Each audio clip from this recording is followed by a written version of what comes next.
And with me this week, we have a very special guest from all the way across the ocean in Scotland, my good friend, Dylan, a.k.a. RetroSega81. How's it going today, sir? Hi there, I'm very, very good. Thanks for having me on. Super excited for today's show.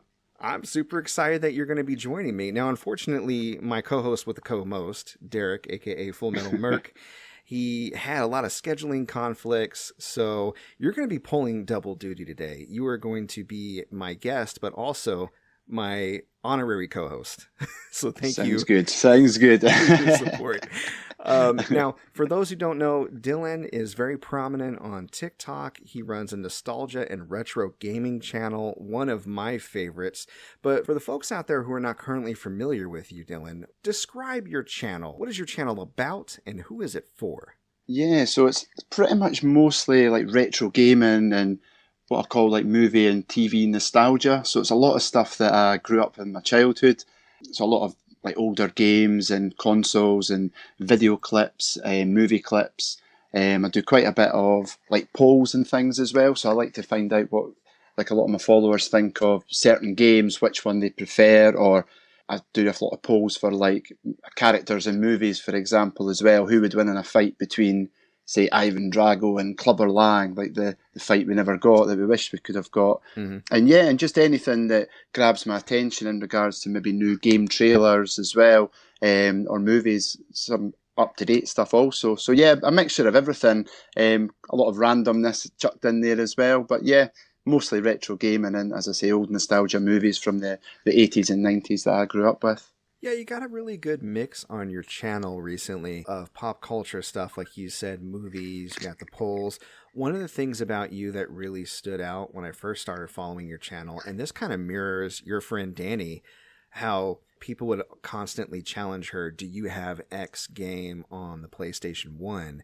I feel like you could play that game with your massive Sega Mega Drive collection. People would constantly challenge you, do you have such and such Mega Drive game? And you would just produce it, which I found to be extremely impressive. Yeah, I've been really lucky with that, to be honest. I mean, I had a Mega Drive when I was younger. That was probably my favourite console growing up. But yeah, I picked one up, I think it was December 2020 it was. After a few beers, shall we say, I saw one on the Facebook Marketplace that was 10 minutes from my house. So I picked it up with 5 games and I thought I'll buy a few games that I used to play as a kid, and that was it. A year later, I think I last totaled 150 games. So I'm starting to run out of space for them as well, much to my wife's dismay. She keeps threatening me to do not buy any more games. Well, I mean, it's a legacy thing. You could pass them on to the kids. It's going to be a very worthwhile collection, I think. Unfortunately, my wife does not seem to see it that way. She just sees it as clutter and space in drawers getting used up. Well, I mean, that kind of comes along to the lines of the channel itself. When did you start your channel and how did it get started? Like, what was the concept behind it?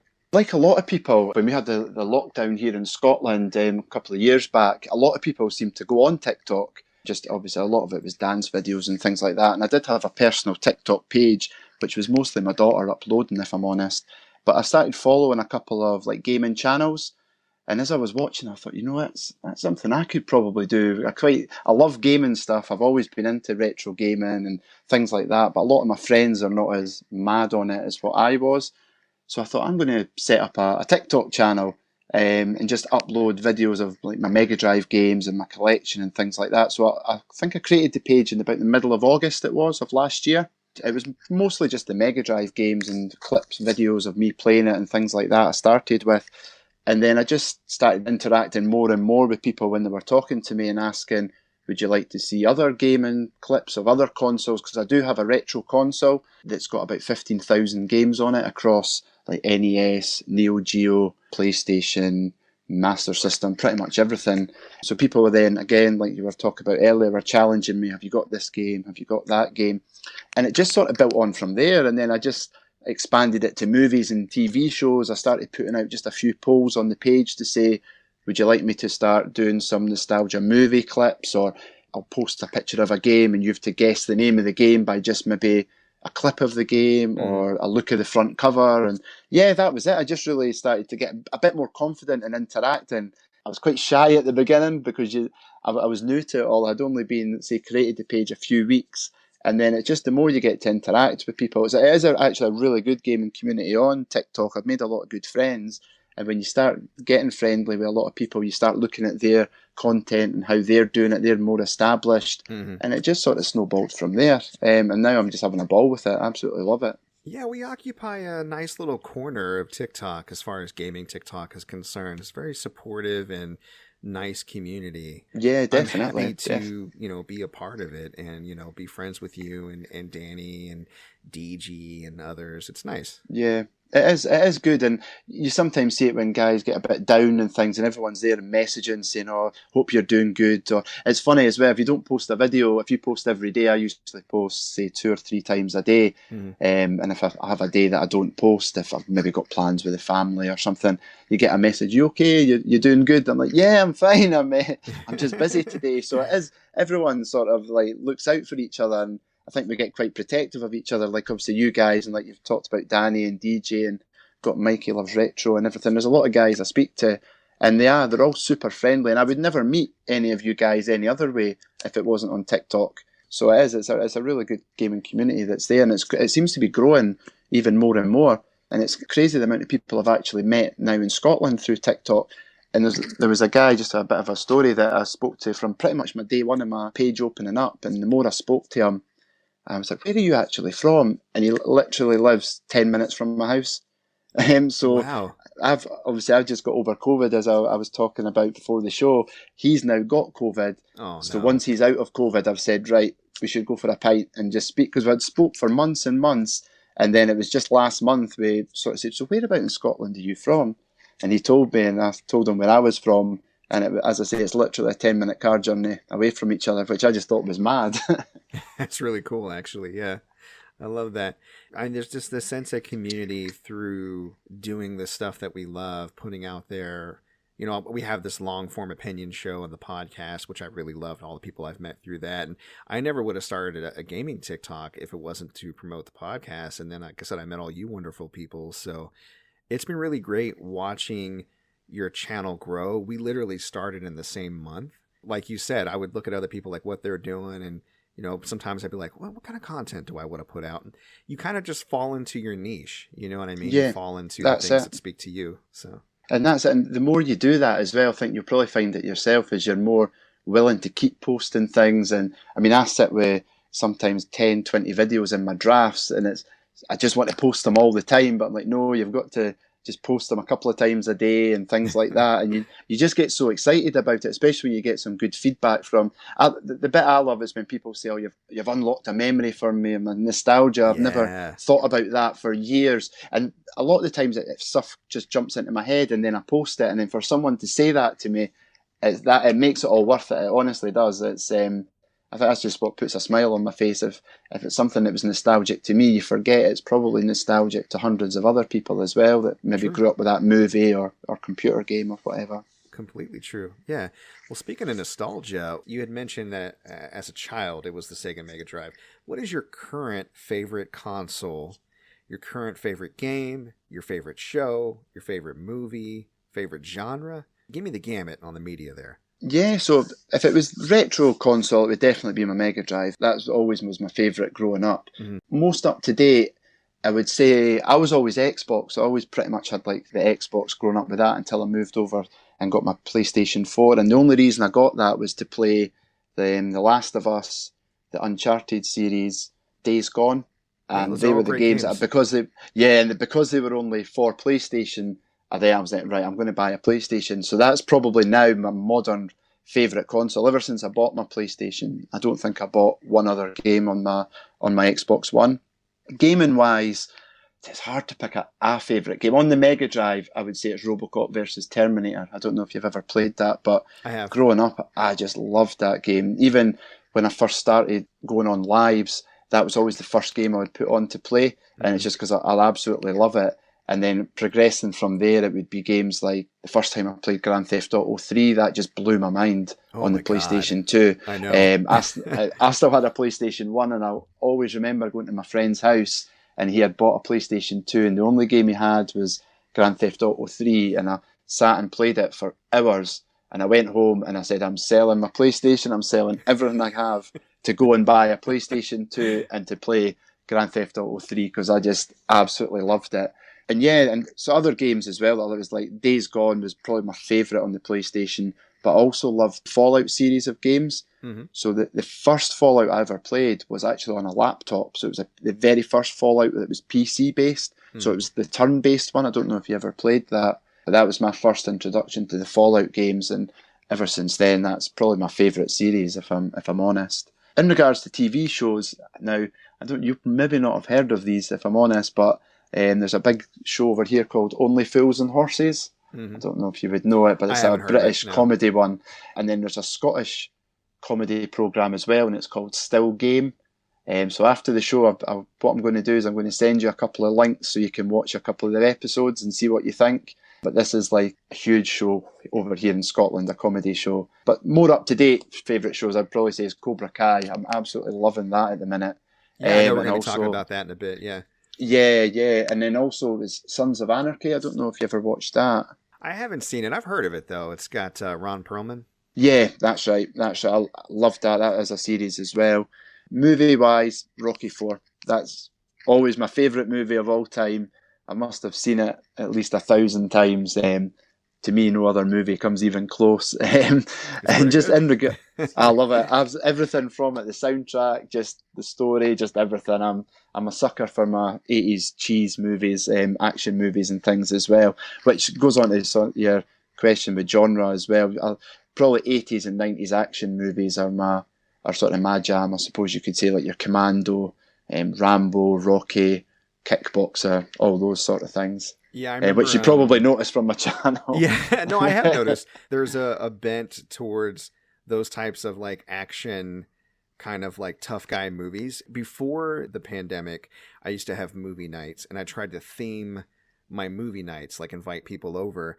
And one of the themes of the movie nights that I would have recurrently, just because I have so many of these movies, was movies for bros and lady bros who like movies. And it was just basically like Roadhouse and Rush Hour and stuff like that.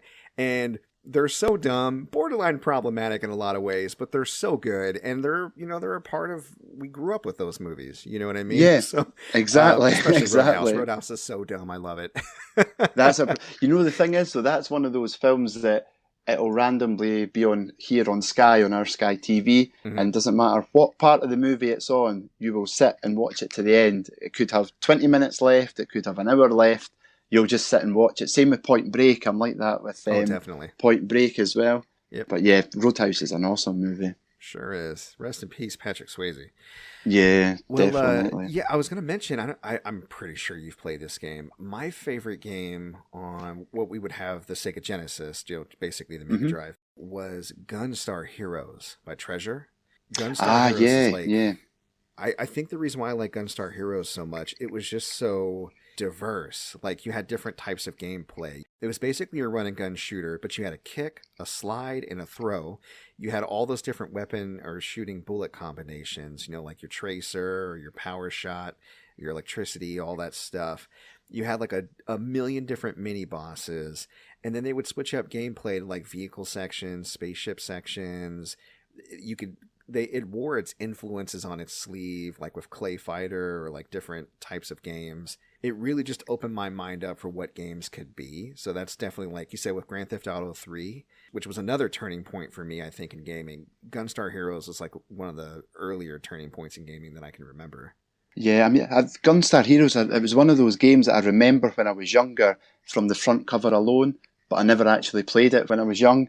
But it's one of those games that I've been able to play on my retro console, because a lot of people request certain games that I play on when I go on a live, and that's always one of them. Everybody wants to see that, and it is a classic. It's an absolute classic. Yeah, it's amazing. All right, so in regards to your channel, what future plans do you have? I mean, you've already kind of described its evolution so far. Do you see any major shifts in the future? Do you have an idea of where you want the channel to go? If I'm honest, I don't. I'm just, at the minute, just loving interacting with everyone, if I'm perfectly honest. Go on lives as much as I can. I really like it. It's to make that jump to go on a live. The very first one I did was so nerve-wracking. It was unbelievable. But now I actually look forward to going on them, because I do seem to have like a bank of people that try and come on at the same time as me, and I can interact with everyone. Different to be able to interact just over comments, to be able to do it when I'm live playing a game, and then people will say, oh, can you play this game or play that game? And because I've got the retro console there, or quite a big Mega Drive collection, I'm able to do that. But yeah, just to try and keep continuing what I'm doing. I'll keep doing the uploads of games and movies, and just trying to mix it up a little bit with it's just mostly randomness that pops into my head from day to day, that I try and basically just get a video to upload for everyone. But yeah, that's probably it, if I'm honest. Just keep doing and enjoying it, really. Okay. And getting to interact with like guys like yourself and other creators as well. There's a few people that have come to me just to ask for like maybe some hints and tips on how I do like some of my editing and things like that. So just helping other people grow their channels as well, really. That's great. That's great. Actually, that leads into the next question I wanted to ask. For other people who are considering doing TikTok, especially like a media TikTok or like gaming TikTok, with everything that you've learned and kind of evolved with so far, what advice would you give to somebody just starting out, like that you wish that you knew before you started? I would probably say just don't be scared of just posting a lot. I think at the beginning I was trying to make the videos look absolutely perfect. And at the beginning, I would say probably what you're wanting to do is just to post as much out as you can. Try and find your niche of what you want to do. So if it's gaming or movies or whatever it may be, just try and post out as many videos as you can, and trying to interact with as many people as you can as well. I made a point at the very beginning when I started the channel back in August to reply to every single person that comments on any of my videos, just for the fact that they've taken the time to comment on my video. It'd be nice for me to just reciprocate that to them, to say that, well, thank you, or answer a question or whatever it is they're saying, and to follow other people that have a similar niche that you're wanting to do. So like I talked about earlier, following other gaming channels and interact with the creators and things like that. Because like you say, everyone's super friendly and they'll always try and give you a helping hand. So don't be scared to just ask for that. And that's pretty much what I would say, is just take the leap and just go for it, really. Okay. All right.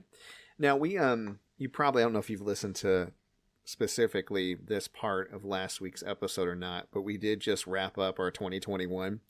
And I know, being a retro gamer, you don't get into a lot of the new games that come out as they do. But I also know that you do still play a lot of games on the regular. So I wanted to ask you, as a fun kind of wrap up to 2021, what's the worst game that you played last year? So again, it will be an older game. There's two that stick out. Okay. One of them I've always said is the worst game of all time. And when I was doing a live, people obviously asked me to play certain games, and this game kept getting requested and requested. So I thought, right, I'll go back to it and play it. I've not played it for 20 years, and I thought, see if it's as bad as I remember. This will be like Marmite. Some people love it, some people hate it, but it's Echo the Dolphin. I to this day, I still do not know what you're supposed to do in that game. And I remember it years ago getting so frustrated. And it's like a classic game. Like, it's one of those games that when you see the front cover, everybody knows what the game is. It's associated with the Mega Drive, but man, I hate that game. I hate it. It's extremely difficult. I think the only way to get through it is to be a kid who only has Echo the Dolphin, or maybe he rented it and then that's what you get. You know how, like, when you're a kid, you go to the store, you look at a game, you think it looks interesting, then you play it, you go, oh, this sucks. But I have nothing else to do this weekend. That's it. Because I remember you talking about that on your last episode, exactly that. You didn't have the guidance of a game. That's how I used to buy my games, was look at the front cover, look at the back. Yeah, it looks good. You'd get it home, you'd play it. It was potentially a load of rubbish, but you were scared to go and tell your mum and dad because they had maybe paid £20-30 for the game. So you just had to sort of suck it up and play it. I will say this, there is some merit to Echo. I agree with you that it's not a great game, and there are a lot of design flaws that hinder it from being a classic, but there's a lot to Echo that I think a lot of people will never be able to chance to realize. if you can find somebody that can speed run Echo, but not like a glitch, just a full run, because I think if you speed run the game, it probably would still be a couple hours. You should watch it, because some of those levels are fantastic. There are levels where you're swimming with a bunch of gigantic whales. There are levels where you're so deep sea that the creatures down there look freaky. You eventually, like, what happens, not to spoil this old game, but in the beginning, I don't think I'll ever play it, so you're fine. In the beginning, all of your friends and all the sea life in your little pod area, they get sucked into the sky, and so you're left to find where your family went. Well, surprise, surprise, they were stolen by aliens. So eventually you get the power. You have to go back in time. That's one thing that you do, to prehistoric times, and then you gain the power to breathe outside of water, and then you go into space and fight aliens, and they look just like xenomorphs, which is hilarious. And you fight this giant alien in order to save your family. Like, that's what you have to do. And I did it once when I was a child. Gee, that sounds completely different to what I thought that game was then. It is bananas. So if you can watch somebody else play it, I think it's worth experiencing one way or another. But I don't begrudge anybody who plays it for a few seconds and goes, "This sucks, I hate it." Yeah, and that's what I was like. And I think I put maybe a video out on that, and I did get a backlash of it. A lot of people that were, no, I do like that game, but there was nobody that was in the middle that said, yeah, it's okay, I quite like it. It was either people that really liked it or really disliked it. There didn't seem to be very many people in the middle with it. Yeah, I mean, and that's unfortunately the drawback to communicating via comments. You know what I mean? You kind of have to distill. But in a long-form discussion, I could admit that it's very flawed, but also I think it is worthwhile. Like, it's different. You got to give it that at least. But yeah, definitely. And it is one of those games that I keep saying, right, I need to go back and actually just give it a couple of hours and play it. I think the most I've played it is 10, 15 minutes, and then I've put it to one side. So I need to do it, because it is a classic of the Mega Drive, which, like I say, is my favourite old console. So I think at one point I'm going to have to just go for it and try and get at least 2 or 3 hours into it and see what happens. Or just change my mind on it. Watch a playthrough. Yeah, I'll do that on YouTube while I'm having my dinner. There you go. What was the other terrible game you played? The other one, which again was another request on a live, which I'd never played before, was a game called Dragon's Lair. I don't know if you've ever played that before, and it's the strange. To be fair, I couldn't even get past the first level of it, which is a knight having to cross a drawbridge when there's a dragon jumping up and shooting. I think it's like fire flames at you. Game, yeah. Oh my god, it was. I think somebody requested it on a live, and I said, right, I'll play it. And I never got around to playing it. And then they came back to playing it, and I'm trying to remember what console I played it on, because again, it was on my retro console. What did the graphics look like? Were they digitized, or were they? Yeah, it wasn't like the Mega CD version or anything like that. Oh, I think it was on the NES. I can't remember if it was maybe the That's NES rough, version. dude. They were trolling. They wanted to watch you suffer. That's what that was. Well, this was the thing. I got it asked once, and then I got it requested again, and it was our good friend Daniel Games that requested it. So I thought, oh yeah, it must be a good game then. No, it was a complete wind-up, as we would say up here in Scotland. And then I kept playing it, and it was just all the comments pinging up with laughing. And of course, the more people were laughing, I'm thinking, is there something I'm missing here? And I must have died about 20, 30 times in a row until I was like, no, I cannot play this anymore. No, it sounds like you were playing it correctly to me. That's what you do. Yeah. You just die over and over again. Pretty much, yeah. That actually reminds me when you said there was a bit of a wind-up. When we had talked offline originally about doing a show together, you had mentioned that you were wanting to quiz us on popular Scottish slang.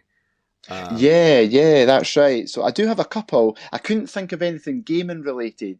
Oh, okay. I was trying to think of gaming related ones, but there wasn't really much I could come up with. So I thought, well, I'll do a couple of Scottish maybe words or sayings and see if you could translate to what you think they maybe mean, if that makes sense. Okay, I'm a little worried, but I can give it a shot, certainly. Right, so I've got a couple. So if somebody was to say, oh, it's Hochin, what would you think that would mean?